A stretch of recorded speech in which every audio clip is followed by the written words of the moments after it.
In this tutorial I'm going to show you how to do the rush and join.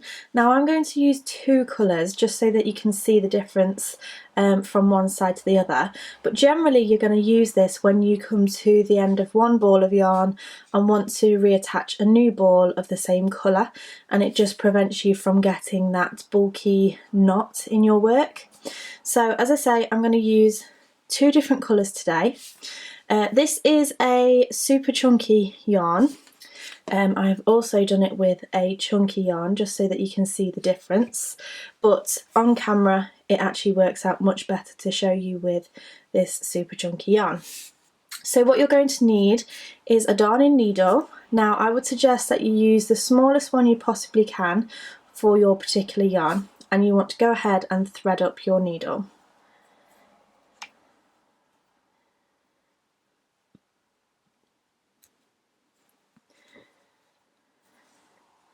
So you want to have a good few inches on your needle to begin with, and what you're going to do is wrap your other colour around your first initial strand, just like this, so it's folded on itself.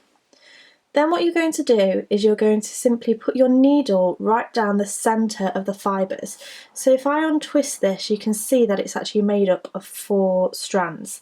I like to actually keep mine twisted just because I feel that it helps, but some people do actually like to untwist it slightly as they're doing this.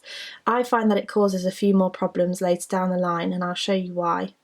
So you want to put your needle in between all of those fibres, and then what you want to do is almost bunch these fibres up onto your darning needle. So you want to do this for a good way down this particular strand, because the further down you can do it, the better, and the less chance there is of it unravelling. So just keep putting it right down the very centre of that strand and bunch it up on your needle. Okay, once you've got to this point, you're then going to pull your needle through. So you want to hold on to this bunch just here, and then it can be a little bit tricky, but you want to give it a good pull. Once it starts coming through, it's fairly easy from there, but you can see that it's just pulling through that strand. You might want to let go of your needle and just pull out this loose bit just here, and then just pull off your darning needle. So as you let go, it's bunched up still here, and I actually prefer to leave it bunched up at that point in time just because it makes it much easier for doing the other side. So I'm going to flip this round now so that I have the other colour on this side, and then I'm going to thread up my needle, and we're just going to repeat exactly the same thing.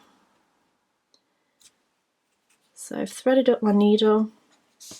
I'm actually just going to pull this through slightly just because I don't need so much on this side, and then I'm going to do exactly the same thing. So I'm going to pop my needle right down the centre of this thread.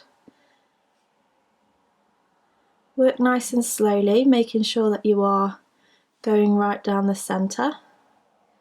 Again, you're going to start to bunch it up on your needle, but just hold it and then bunch it up.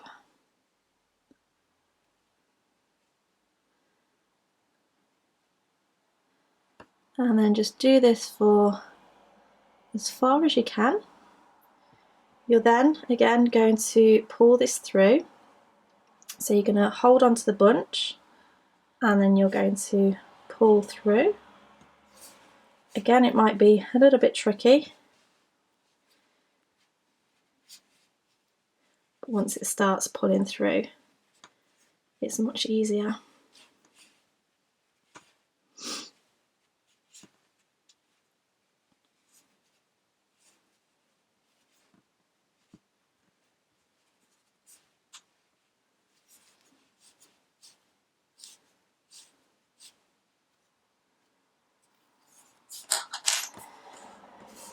So now what you're left with is 2 bunches like this. And what you're going to do is take the original strands, so not the ones that we threaded through, but the original strands, and then you're going to pull on each side.